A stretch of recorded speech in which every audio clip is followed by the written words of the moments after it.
Hey everybody, Leetspeed here, and I'm back again for another Gen 5 underused battle. This was against 6ftHax, I believe. We did a match on Skype, and he uploaded his side of the battle already, so I guess I'll link you his channel and probably the video where the battle is that he uploaded, and yeah, I guess this is going to be my side of the video, so yeah. Let us get into that battle, alright? And one thing I gotta note, I need to be paying attention sometimes. Like, sometimes in these battles, I don't pay attention. And this is the perfect example of why you should be paying attention. You should be paying attention to some of the things that happen in a battle. So, I'm gonna lead with Rotom, and he's gonna lead with his big bird, Zapdos. And right off the bat, I'm gonna go for the overheat just to scout how much damage it would do, and that could tell me what kind of Zapdos he is. Now, that does way over half, so I'm thinking, alright, that's offensive, and he actually told me that he brought the wrong Zapdos. This is his Life Orb one.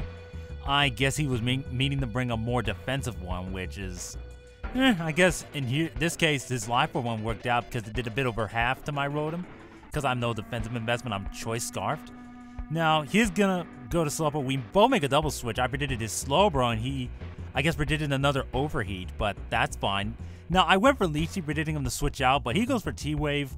That doesn't really bother me that much, because I can just switch out and Natural Cure will cure her right up. So, yeah, I'm going to go with the Spikes, knowing that he's going to switch.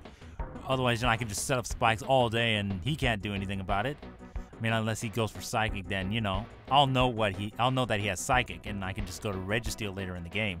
But he brings the Cabalahon, which is a nice reference, by the way, his Cobalion. I switch to Rotom, he goes for Sub, I go for Volt Switch, break the Sub, and I guess he wasn't expecting it because in his narration he mentioned that, I guess he forgot that my Rotom can have a Volt Switch, and he does, so he goes for the Sacred Sword, not sure why, I guess he just wanted to hit something on the Switch, and it does decent damage, but not enough to really concern me yet. But I am going to predict him to switch out, and I'm going to go for the Trick. He goes for Clefable, which is fine, I guess, and I don't know, I mean, I guess I would have rather it been something else, but whatever, we can't be choosers. Now, I do go for the Stealth Rocks, which will come in handy in just a moment, but he goes for Wish, and then he's going to try to pass his Wish to his Zapdos, but I guess he forgot that his Zapdos is really low in health, and he can't get the Wish, so that was a waste of a Wish and a Zapdos, but I should talk, because you're going to see where I waste a couple of guys myself.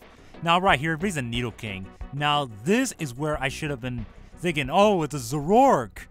Yeah, apparently, I either forgot or I didn't think he would bring it in. I don't know. And he gets an accuracy drop, which doesn't even matter because I went for Z-Headbutt thinking it was a Nidoking.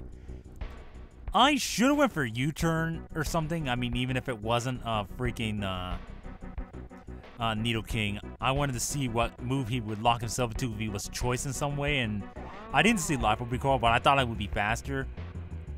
But apparently the Zoroark is Scarfed, and I'm like, what? Scarfed Zoroark, okay, that's a new one for me, because I run in the non-Scarfed ones. So, yeah, that kind of sucks. I lost both Rotom-H and Mesprit. Both of my Levitators are gone, and with those gone, his real Nidoking could come in and wreck my team if I don't do something. So I'm gonna go for, I went for Seismic Toss, predicting his real Nidoking to block the T-Wave or Toxic, but you know, he just brings in, you know, he brings in Clefable, and that's fine and dandy too. And now here comes the real Nidoking, and I'm gonna go for the Iron Head, maybe thinking he would stay in and try to get the Wish to itself and stall me out, but he goes to Nidoking, so that's not a bad play per se. So he's gonna go for the Earth Power, and that does a crap ton.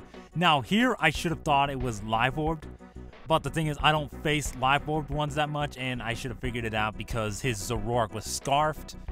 But, you know, he kind of, I'm not really paying it. I don't really pay attention to, well, unless, like, the damage input would really, really matter. In fact, I think he would have been able to two-hit KO me anyways because it's freaking overpowered as hell. But I do bring in my Kingdra. He's going to switch out, predicting me to go for the DD, or Dragon Dance, for people that don't know what the heck DD means. And I'm going to go for the Rain Dance, and I'm going to go for the Hidden Power Electric next turn just to do a lot of damage, because I know that Dragon Pulse with Stab does a bit less, because Hidden Power base 70 multiplied by 2 is 140, and Dragon Pulse base 90 with Stab is 135, which is 5 points weaker. I know. Why would I go so far as to calc that kind of thing? But I don't know. I mean, I kind of think those are important. Now, right here, I should have went for the Dragon Pulse, predicting him to switch out, but I guess I wasn't expecting him to switch out. And actually, if I did go for Dragon Pulse, that might have mattered right here because, well, maybe, I mean, it might have lived with maybe a smidgen of health, one would say. I don't know. I guess MBZ's starting a little trend with smidgen thing. I heard several people say it, but he goes for Seismic Toss. I take it out, but the rain ends, so there goes my Kingdra sweep. And that's where Nidoking just can start wrecking face right now, because my Kingdra is slower, I think. Well, I'm running Modest Nature, not Timid, because the rain. But it doesn't matter. I go into Rose Raid. That's really my only other option, but he goes for Fire Blast, thinking he could take me out, but, you know, Rose Raid is a man. A woman. Rose thing. Yes. Rose. Yeah, why not? But, I'm gonna switch out. He was actually curious as to why I actually switched out here. I kind of wanted to save Rose Raid for later for the Slowbro, because I know he's gonna bring it in at some point, and if I bring in Gallade and I take out the Nidoking with Shadow Sneak, he's gonna bring it in and stuff like that. But of course, I completely forget that. Now, this was kind of interesting. It's a Zoroark, right? But since the Slowbro got a Regenerator from the Dream World, I thought maybe this was the Slowbro who got HP back because of Regenerator. But no, it's not. It's the actual Zoroark. So, yeah, he takes out my Gallade and he goes for another 9 days on my Rose Raid. But, you know, much bulk. And she takes out the Zoroark. So see right there, you motherfucking Zoroark. I need to pay attention to Zoroarks from now on, seriously. Because I could have said Mesprit for later in the game. Like, really, I could have. But, whatever. Everyone makes mistakes, and sometimes it's a hindsight thing. Nothing too personal to myself or anybody else. But, yeah.